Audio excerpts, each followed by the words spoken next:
బాపట్ల జిల్లా Chirala Saint Ann's స్కూల్లో పీఈటీగా పనిచేసిన Gorla Gopinath Guntur 23 NCC Andhra battalion association NCC ఆఫీసర్గా ఎంపికై ట్రైనింగ్ పూర్తి చేసుకుని చీరాల వచ్చిన సందర్భంగా స్థానిక సెయింట్ ఆన్స్ పాఠశాలలో ప్రిన్సిపల్ జీరా సిస్టర్ ఆధ్వర్యంలో ఘనంగా సత్కరించారు. ఈ సందర్భంగా గోపీనాథ్ మాట్లాడుతూ నాకు అన్ని విధాల సెయింట్ ఆన్స్ పాఠశాల సహాయ సహకారాలతో ఏఎన్ఓగా ఎదిగినానని, నేను నేర్చుకున్న మెలకువల్ని నా పాఠశాల విద్యార్థులకు అన్ని విధాల సహాయ సహకారాలు అందిస్తానని తెలియజేశారు. ఈ కార్యక్రమంలో పాఠశాల విద్యార్థులతో పాటు అధ్యాపక బృందం, సిబ్బంది పలువురు పాల్గొన్నారు.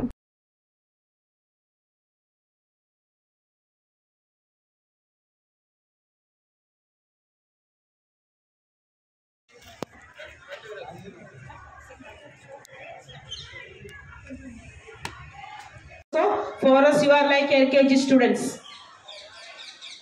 Don't think that you are 10th class students or 9th class students. నా పేరు జీ గోపీనాథ్. నేను సెంట్రల్ స్కూల్లో ఫస్ట్ నేను ఖాయం ఉపాధ్యాయుడిగా పనిచేస్తున్నాను. ఆ తర్వాత 3 years బ్యాక్ నేను ఎన్సీసీ ట్రైనింగ్ సెలెక్ట్ అయి ఉన్నాను. Last month January 28th to March 29th OT అంటే ఆఫీసర్ ట్రైనింగ్ అకాడమీలో కాంపి నాగపూర్లో ఎన్సీసీ ఆఫీసర్గా నేను థర్డ్ ఆఫీసర్గా ట్రైనింగ్ పూర్తి చేసుకొని మళ్ళీ మా సెంట్రల్ స్కూల్కి నేను తిరిగి వచ్చాను. ఆ ట్రైనింగ్లో మాకు డిఫరెంట్ యాక్టివిటీస్ నేర్పిస్తూ ఉంటారు. Roll call, cricket, after drill, after F1 training, FCBC, map reading, different activities ఉంటాయి అక్కడ. అవన్నీ సర్టిఫికేట్ పొంది అక్కడ పాస్ అయ్యి మళ్ళీ తిరిగి మా స్కూల్లో వచ్చాను. మా స్కూల్లో ఈ ట్రైనింగ్ పూర్తి చేయడానికి ఫస్ట్ ఆఫ్ ఆల్ మా ప్రిన్సిపాల్ జీనా సిస్టర్ గారు నాకు ఎంతో ప్రోత్సాహం చేశారు.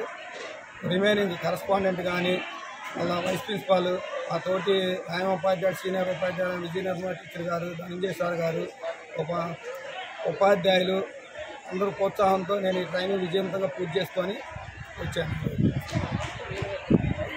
మా సెయింట్ ఆన్స్ స్కూల్ తరఫున మా PT sir mister Gopi NCC training కోసం, ఆఫీసర్ ట్రైనింగ్ కోసం నాగ్పూర్ వెళ్ళి, అది కూడా కామ్టీలో వెళ్ళి, కామ్టీ అంటే బాగా తెలుసు నాకు, నాగ్పూర్లో చాలా స్ట్రిక్ట్గా ఉంటారు.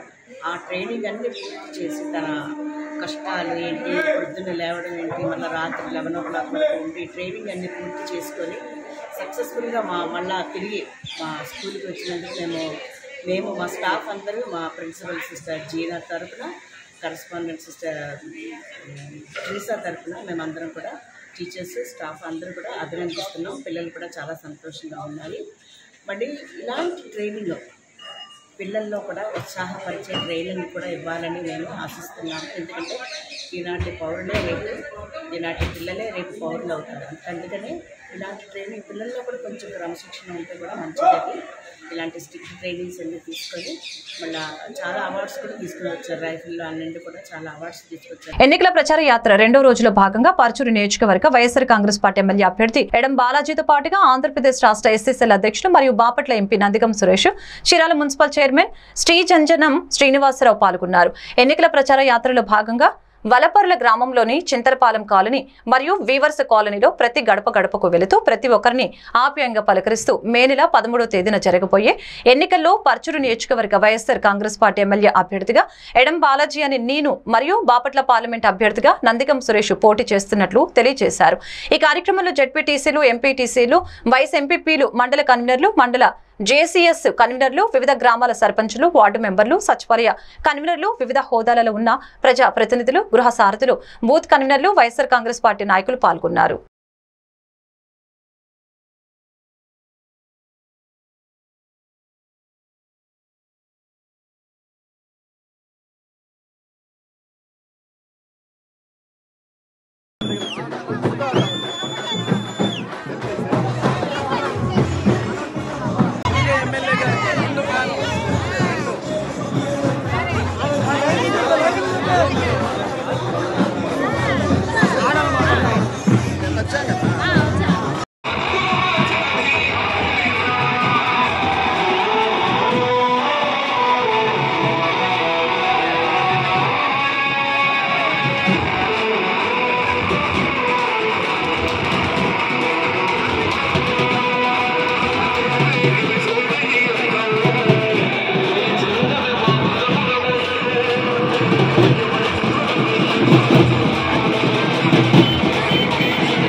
అందే సంక్షేమ పథకాలు సక్రమంగా అమలు కావాలంటే రాష్ట్రంలో జగన్మోహన్ రెడ్డి మళ్లీ ముఖ్యమంత్రి కావాలని వైఎస్ఆర్ కాంగ్రెస్ పార్టీ వేమూరు నియోజకవర్గ అభ్యర్థి వరికోటి అశోక్ బాబు తెలిపారు. ఎన్నికల ప్రచారంలో భాగంగా బుధవారం నియోజకవర్గ కేంద్రమైన వేమూరులో ఎన్నికల ప్రచారం నిర్వహించారు. తొలుతగా అంబేద్కర్ నగర్, సత్యనారాయణపురం దళిత కాలనీలో ఇంటింటికి తిరిగి ఓట్లు అభ్యర్థిస్తూ ప్రచారం చేపట్టారు. ఈ సందర్భంగా ఆయన మాట్లాడారు. ప్రతి నెల 1వ తారీఖున అవ్వతాతలకిచ్చే పెన్షన్ కూడా అందించకుండా చంద్రబాబు నాయుడు కుట్ర చేశారని మండిపడ్డారు. ఎన్నికలకు ఇరుగు పొరుగు పార్టీలను కలుపుకొని కూటమిగా చంద్రబాబు నాయుడు ఓట్ల కోసం వస్తున్నాడని, రాబోయే ఎన్నికల్లో చంద్రబాబు నాయుడికి తగిన గుణపాఠం చెప్పాలని తెలిపారు.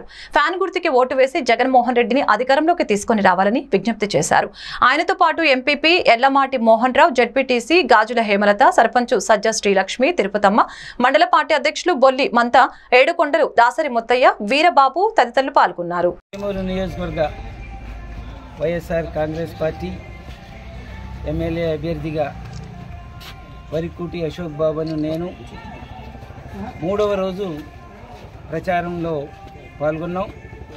ఈరోజు అంబేద్కర్ నగర్, వేమూరు అంబేద్కర్ నగర్లో ప్రచారం చూస్తూ ఉంటే ప్రతి ఇంటి నుంచి బయటకు వచ్చి జగన్మోహన్ రెడ్డి గారికి స్వాగతం పలుకుతూ ఉన్నారు. ఎందుకంటే అక్కడ మేము కనిపించట్లా. జగన్మోహన్ రెడ్డి గారు వారు ఇచ్చినటువంటి సంక్షేమ పథకాలు, జగన్మోహన్ రెడ్డి గారు ఇచ్చినటువంటి సుపరిపాలన అనేది ప్రతి ఒక్కరికి కూడా ప్రభుత్వ పనితీరు దగ్గరకు వచ్చేసింది, ఇంటింటి దగ్గరకు వచ్చింది వాలంటీర్ వ్యవస్థ ద్వారా.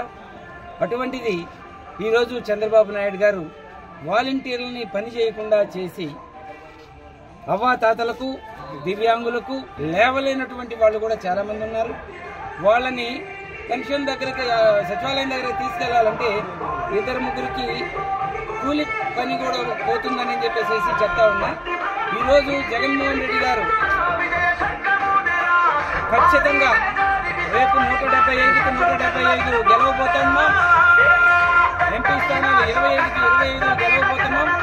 ఖచ్చితంగా 2 నెలల్లో జగన్మోహన్ రెడ్డి గారు మరలా వాలంటీర్ల ద్వారా ఇంటింటికి గడప గడపకి పంపించి పింఛన్ పంపించే కార్యక్రమం చేస్తారు. ఖచ్చితంగా అందరూ అవ్వాతాతలందరూ ధైర్యంగా ఉండండి.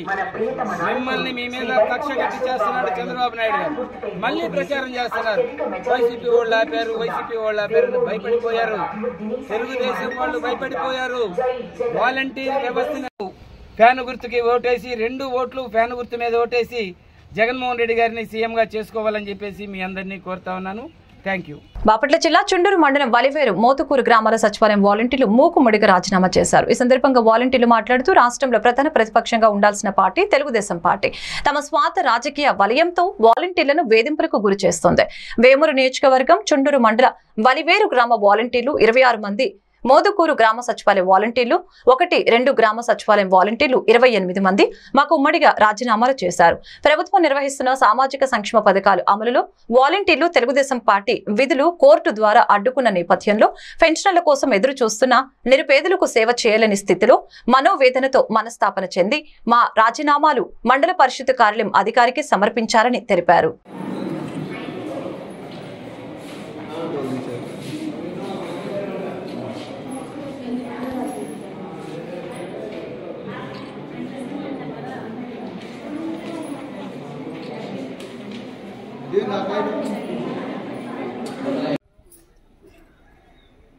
పట్టణకుట్టి ఈ పక్కకి అడుగుగా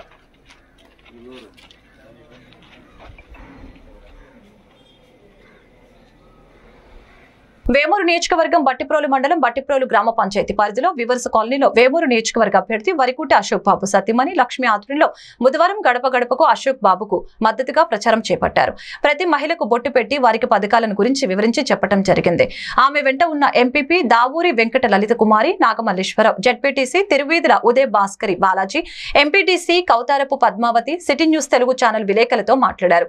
1 తారీఖున వాలంటీర్ల ద్వారా ఉదయానికల్లా డబ్బులు అందుకునే వాళ్లమని, చంద్రబాబు చేసిన కుతంత్రాల వలన మా వాళ్లు వెళ్లి పంచాయతీ ఆఫీస్ దగ్గర పడికాపులు కాస్తున్నారని అన్నారు.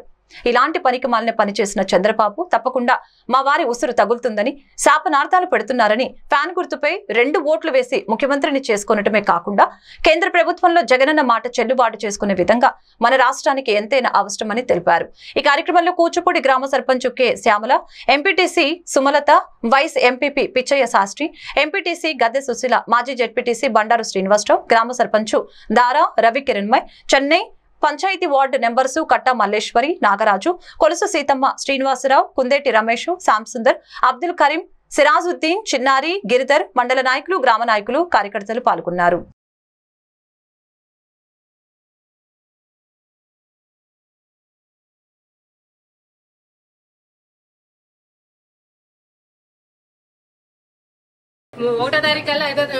ఒకటో తారీఖుకల్లా వచ్చి పెన్షన్లు ఇచ్చేవాళ్ళు రాకపోవడం, వాళ్ళే వెళ్లి తెచ్చుకోవడం అనేది ఎంత బాధాకరం అనేది తెలుస్తుంది. గత 4 సంవత్సరాల క్రితం ఢిల్లీ పుస్తకాలు పెట్టి 2వ రోజు వెళ్ళి అశోక్ బాబు గారిని గెలిపించుకోవాలి. వీళ్ళిద్దరిని మనం ఓటేసి గెలిపించి మన హక్కు మనం సాధించుకోవాలి. కాబట్టి పెన్షన్ కూడా మనకి ఇళ్ళకే వచ్చేటట్టుగా మన జగన్ గారు, మన అశోక్ బాబు గారు మనకి తప్పకుండా వెన్నంటే ఉండి మనం ముందు నడిపిస్తారని చెప్పేసి నేను మనస్ఫూర్తి. చంద్రబాబు నాయుడు గారు చేసిన పని ఈ రోజు మేము గడప గడప చేస్తుంటే వికలాంగులు, ముసలి వాళ్ళు అర్థిస్తున్నారు. జగన్మోహన్ రెడ్డి గారు 1వ తారీఖుని 5ంటికే తలుపు తట్టి వాలంటీర్లు ఇస్తే వాళ్ళని ఎంతో ఆశీర్వదించిన ప్రభుత్వం మాది. చంద్రబాబు నాయుడు గారు చేసిన కుతంత్రం వల్ల ఈ రోజు పంచాయతీ ఆఫీస్ దగ్గరికి వెళ్తే వాళ్ళ ఆర్తనాదాలు వినపడుతున్నాయి. గమనించండి, ఏ ప్రభుత్వం వస్తే మనకు మేలు చేసింది, ఏ ప్రభుత్వం వస్తే కీడు చేసింది. గౌరవ జగన్మోహన్ రెడ్డి గారు ఎంత ప్రతిష్టాత్మకంగా చేస్తున్న ఈ కార్యక్రమాన్ని ఈ విధంగా చేసిన చంద్రబాబు నాయుడు గారికి మనం రానున్న కాలంలో గట్టిగా బుద్ధి చెప్పాలి. వికలాంగులను చూస్తే జాలి, వాళ్ళ పరిస్థితి. నిన్న ఒక అతను చూశాను, నేను మంచం మీద 4 మోసుకుని పోతున్నారు. ఈ విధమైన దుస్థితికి కారణం ఎవరు ఆలోచించాలని ఒకసారి నేను విభజించి పాలించడం, సామాజిక వర్గాల మధ్య చిచ్చు పెట్టడం మీ టీడీపీ నాయకులకి చెల్లుబాటు అవుతుందని, మా నాయకుడు అందరినీ సమన్వయంతో చూస్తారని యాదవ సామాజిక వర్గ పెద్దలు మండిపడ్డారు. మండల కేంద్రమైన నిజాంపట్నం గ్రామంలో ఏర్పాటు చేసిన విలేకరుల సమావేశంలో నిజాంపట్నం మండల యాదవ సామాజిక వర్గం పెద్దలు మాట్లాడారు. నర్రా సుబ్బయ్య అనే వ్యక్తి మోపిదేవి సోదరుల అండదండలతో ఎదిగి తల్లిపాలు తాగి రొమ్ము గుద్దిన సంధాన వీరిని వీడి టీడీపీలోకి వెళ్లడం సిగ్గుచేటని అన్నారు. ఇతని ఒక్కడి మూలంగా యాదవ సామాజిక వర్గం మొత్తం తలదించుకొని సిగ్గుపడే విధంగా అతను ప్రవర్తించాడని అన్నారు. ఎప్పటికీ యాదవ సామాజిక వర్గం మోపిదేవి సోదరుల్ని విడిచి నీ వెంట రాబోమని, మోపిదేవి సోదరులకు మేమంతా వెనువెంటే ఉండి అండగా ఉంటామని తెలిపారు. ఈ కార్యక్రమంలో వ్యవసాయ market committee chairman Pandraboina Basava Punnarao, Pallapatla sarpanch Gangula Ratnaprasad, Nizampatnam మాజీ సర్పంచ్ నర్రా నాగేశ్వరరావు మరియు యాదవ సంఘం పెద్దలు నర్రాకృష్ణ, షావలి వెంకటు, మరక శంకర్, నర్రాకృష్ణ మరియు యాదవ సంఘ యూత్ పాల్గొన్నారు. ఇంకొకళ్ళు ఎక్కిచ్చారు, నా పదవి తీసుకున్నారు, యాదవులకి లేకుండా. ఆయన దించింది నేను, మళ్ళీ మోపిదేవి వెంకటరమణ యాదవులకే ఇచ్చాడు. ఆయన దించుతానికి కారణం ఏమిటి? అప్పుడు తెలుగుదేశం ప్రభుత్వమే ఉంది. అప్పుడు వార్డు నెంబర్లో వాళ్ళు వీడు చేసే అర్చకాలు వీడికి నచ్చక, వీడు చేసే ఆగడాలు నచ్చక వాళ్ళే అవిశ్వాసం పెట్టారు. అవిశ్వాసం పెట్టినాక తెలుగుదేశం ఎంపీటీసీలు కాదు, అప్పుడు ప్రభుత్వం కాదు, తెలుగుదేశం ఉంది. ఆ టైంలో నన్ను ఎన్నుకుని సర్పంచ్గా నన్ను జరిగింది. మళ్ళీ అది యాదవులకే. మోపిదేవి వెంకటరమణ గారు వైసీపీలో ఉన్నాను కాబట్టి అప్పుడు నాకు ఇష్టమే జరిగింది. కాంగ్రెస్లో ఉన్నాం కాబట్టి అప్పుడు ఆయన ద్వారానే ఆయన కింద ఉన్నాం కాబట్టి అది పొజిషన్. కానీ మీకు యాదవులకు అన్యాయం చేశాడు, యాదవులతో లాక్కున్నాడు అని మాట్లాడతాడు. తెల్లారులు ఎగితే తెనాల్లో ఉంటాడు, నిజామాబాద్లో కానీ ముండ్రేలో కానీ ఎక్కడైనా ఇక్కడ ఉన్నాడో మళ్ళీ ఎలక్షన్గా 4 రోజులు కనపడతాడు. ఓటు ఇక్కడ ఉందో తెలీదు, తెనాల్లో ఉందో తెలియదు అతనికి. వాళ్ళు కూడా ఇక్కడికి వచ్చి ప్రెస్ మీట్లు పెడుతున్నారు. అది ముందు వాళ్ళు తెలుసుకోవాలి. మాకు మోపిదేవి వెంకటరమణ మమ్మల్ని పెంచింది సీటు. మరి ఆ రోజు సుబ్బయ్య గారికి నేను ఎంపీటీసీ నెంబర్ వేసి మరి ఎంట్రీ చేసుకుని ఇచ్చాను. ఎందుకంటే అప్పుడు వైసీపీలో ఉన్నాం కాబట్టి నేను ఎంట్రీ చేసుకుని నీకు ఇచ్చాను. లేదా ఆ రోజు నేను పదవి అనుభవించేవాడిని. మరి మన యాదవల్లో మరి ఇన్ని పదవులు ఇచ్చారంటే ఒక వైసీపీలోనే మనకి ఇచ్చారు. అది కూడా మన నియోజకవర్గంలో ఇన్ని పదవులు ఎవరికి ఇవ్వలేదు.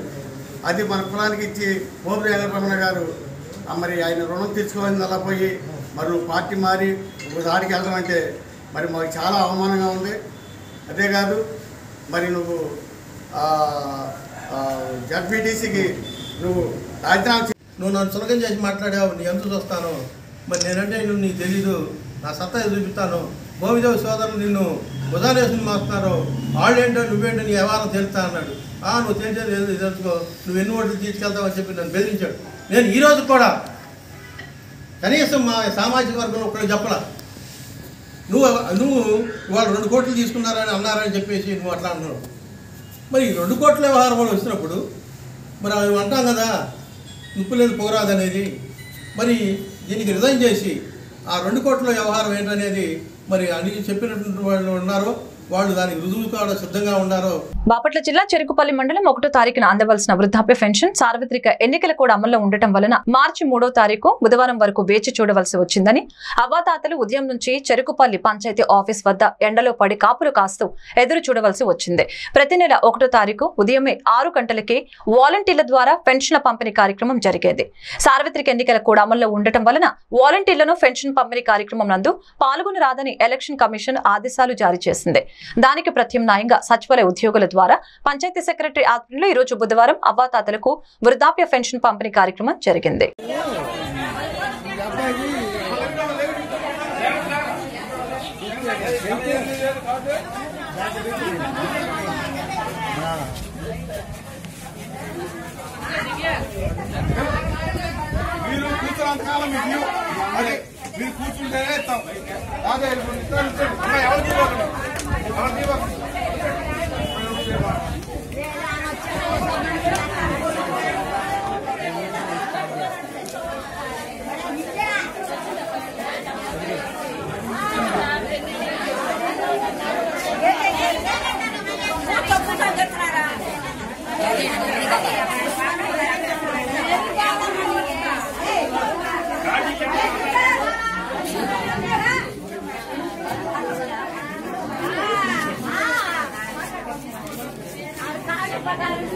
నర్సరావుపేట తెలుగుదేశం పార్టీ కార్యాలయంలో టీడీపీ జనసేన బీజేపీ ఉమ్మడి ఎమ్మెల్యే అభ్యర్థి డాక్టర్ చదలవాడ అరవింద పాపు జనసేన బీజేపీ నాయకులు విలేకరుల సమావేశం నిర్వహించారు. ఈ సమావేశంలో డాక్టర్ చదలవాడ అరవింద పాపు మాట్లాడుతూ జగన్ రెడ్డి పాలనలో అన్ని వర్గాలు దగాపడ్డాయని, అవినీతి అక్రమాలతో వైసీపీ నేతలు రాజ్యమేలుతున్నారని దుయ్యపట్టారు. ప్రజలను పట్టి పీడిస్తున్న వైసీపీ వైరస్ ను తరిమి కొట్టడమే లక్ష్యంగా టీడీపీ జనసేన బీజేపీ కలయిక జరిగిందని తెలిపారు. పేదవాడి ఆకలి తీర్చే అన్న క్యాంటీన్ రద్దు చేసి పేదల కడుపు కొట్టిన జగన్ రెడ్డిని గద్దెదించవలసిన అవసరం వచ్చిందని తెలిపారు. జగన్ రెడ్డి చాతగానితనం అసమర్థతతో అమరావతి అటకెక్కించారని, పోలవరం పనులు పడకవేశాయని డాక్టర్ చదలవాడ అరవింద బాబు ఆవేదన వ్యక్తం చేశారు. వైసీపీ చాతకానితనాన్ని కప్పిపుచ్చుకునేందుకు ప్రతిపక్షాలపై విమర్శలు చేస్తుందని మండిపడ్డారు. అవినీతి పరుడైన గోపిరెడ్డి శ్రీనివాస్ రెడ్డికి డకౌట్ చేయడానికి ప్రజలు సిద్ధంగా ఉన్నారని, గోపిరెడ్డిని డిపాజిట్లు లేకుండా ప్రజలు ఓడిస్తారని జోసెన్ చెప్పారు. ఈ కార్యక్రమంలో టీడీపీ జనసేన బీజేపీ నాయకులు పాల్గొన్నారు.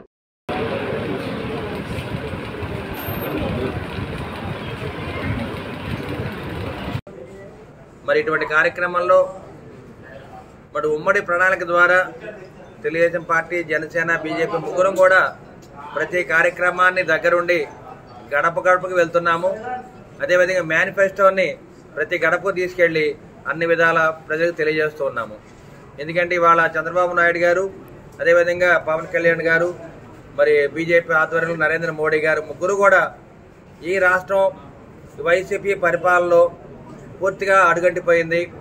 అన్ని వర్గాల ప్రజలు కూడా పూర్తిగా మరి అభివృద్ధిలో వెనకబడిపోయారు. కాబట్టి ఈ ముగ్గురు కూడా ఈ రాష్ట్రాన్ని అభివృద్ధి చేయడానికి, ఈ వ్యవస్థలను బాగు చేయడానికి వీళ్ళు ముగ్గురు కూడా కలిసి వాళ్ళ ప్రయాణం చేస్తూ రేపు రాబోయే కాలంలో ఎలక్షన్స్లో పోటీ చేసి వైసీపీ ప్రభుత్వాన్ని గద్దె దించడానికి 3 పార్టీలు కూడా ఉమ్మడి ప్రణాళిక ద్వారా ఇవాళ ప్రయాణం చేస్తున్నారు. అదేవిధంగా రాష్ట్రం పూర్తిగా అభివృద్ధిలో వెనకడుగు వేసింది. ఇవాళ చూస్తే వైసీపీ ప్రభుత్వం వచ్చిన తర్వాత అన్నా క్యాంటీన్ మూసేయటం జరిగింది. కనీసం 5 రూపాయలకి భోజనం చేద్దామంటే అన్నా క్యాంటీన్ కూడా మూసేయటం జరిగింది. అదేవిధంగా రోడ్లన్నీ కూడా గుంటలమయమైనాయి. మరి నీటిపారుదల ప్రాజెక్టులు అన్నీ కూడా మూలపడిపోయినాయి. అమరావతి రాజధాని అడుగంటిపోయింది. మరి పోలవరాన్ని పాతి పెట్టడం జరిగింది. ఇప్పటికి ఏదైనా మిగిలిందంటే పట్టిసీమ ఒకటి. చంద్రబాబు నాయుడు గారు ఆ రోజు దాదాపు 2,000 కోట్ల రూపాయలతో దాన్ని మరి ప్రాజెక్ట్ నిర్మిస్తే ఇవాళ దాదాపు కృష్ణా డెల్టా మొత్తం కూడా సస్యశ్యామలమైంది.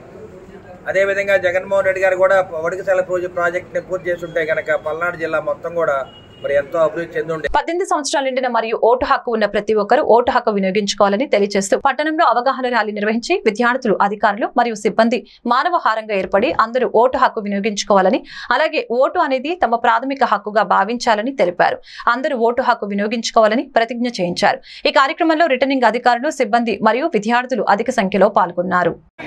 ప్రజాస్వామ్యంపై విశ్వాసంతో మన దేశ ప్రజాస్వామ్య సంప్రదాయాలను స్వేచ్ఛాయుత, నిష్పక్షపాత, ప్రశాంత ఎన్నికల ప్రాభవాన్ని నిలబెడతానని మతం, జాతి, ప్రాంతం, కులం, వర్గం, భాష లేదా ఎటువంటి ఒత్తిడులకు ప్రభావితం కాకుండా ప్రతి ఎన్నికలో నిర్భయంగా రోజు రోజుకి ఉష్ణోగ్రతలు అధికంగా నమోదు అవుతున్నందున ఎండ తీవ్రతను దృష్టిలో ఉంచుకొని ఎండ దెబ్బ తగలకుండా ప్రజలు అప్రమత్తంగా ఉండాలని ఆరోగ్య విస్తరణ అధికారి సికా శాంసన్ కోరారు.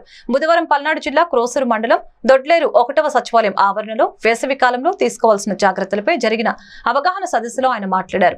ఈ సందర్భంగా శాంసన్ మాట్లాడుతూ ఎండ తీవ్రత, వడగాల్పుల సమయంలో ప్రజలు తగు జాగ్రత్తలు పాటించాలని తెలియజేశారు. ఎండ తీవ్రతపై అప్రమత్తంగా ఉంటూ మరిన్ని సూచనలు పాటించాలని అన్నారు. ఈ సందర్భంగా కమ్యూనిటీ హెల్త్ ఆఫీసర్ భూలక్ష్మి మాట్లాడుతూ శరీర ఉష్ణోగ్రత పెరగటం, వణుకు పుట్టడం, మగత నిద్ర లేదా కలవరింతలు, ఫిట్స్ లేదా పాక్షికంగా అపస్మారక స్థితి అనేది పేర్కొన్నారు. ఈ కార్యక్రమంలో సచివాలయ ఆరోగ్య కార్యకర్త అనుపమ, ఆశా కార్యకర్తలు తదితరులు పాల్గొన్నారు.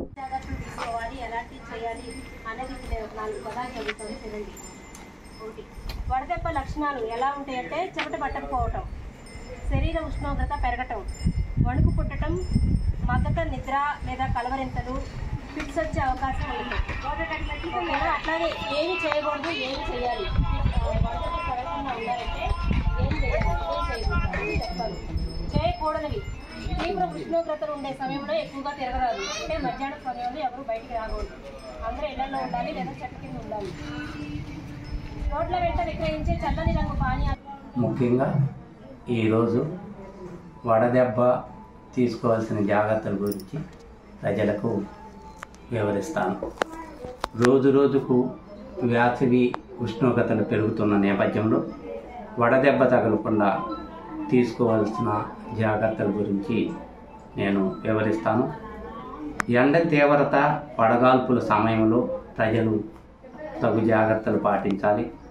స్థానిక టీవీ ఛానల్స్తో పాటు రేడియోలో వార్తలు వింటూ, వార్తాపత్రికలు చదువుతూ ఎండ తీవ్రత గురించి ఎప్పటికప్పుడు సమాచారం తెలుసుకుంటూ ఎండ తీవ్రత వల్ల అప్రమత్తంగా ఉంటూ మరిన్ని సూచనలు పాటించాల్సి ఉంటుంది. ఎండలోకి వెళ్ళినప్పుడు ముఖ్యంగా నెత్తికి టోపీ పెట్టుకోవాలి లేదా రుమాలు, కర్చీపు కట్టుకోవాలి. తెల్లని కాటని వస్త్రాలు ధరించండి. అదేవిధంగా కళ్ళకు రక్షణ కోసం సన్ గ్లాసెస్ ఉపయోగించండి. వీలైనంత వరకు ఇంట్లో ఉండటానికి ప్రయత్నించండి. దాహం లేకపోయినా తరచుగా నీటిని త్రాగండి. ఉప్పు కలిపిన మజ్జిగ, గ్లూకోజు, ORS కలిపిన నీటిని త్రాగండి. వడదెబ్బకు గురైన వారు సాధారణ స్థితికి రానిచో దగ్గరలో ఉన్న ప్రాథమిక ఆరోగ్య కేంద్రానికి తరలించి అవసరమైన చికిత్స చేయించాలి. ఎండలో నుండి వచ్చిన వెంటనే నీరు కానీ, నిమ్మకాయ రసం కానీ, కొబ్బరి నీరు కానీ త్రాగాలి.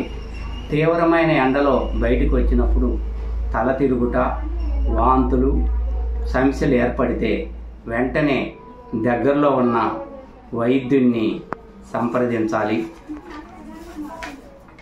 ఎండ తీవ్రంగా ఉన్నప్పుడు చేయకూడనివి: ఎండలో గొడుగు లేకుండా తిరగరాదు. వేసవి కాలంలో నలుపు రంగు, మందంగా ఉండే దుస్తులు ధరించకూడదు. మధ్యాహ్నం ఈ వార్తలు ఇంతటితో సమాప్తం. మరొక బులెటిన్లో మళ్ళీ కలుద్దాం. నమస్కారం.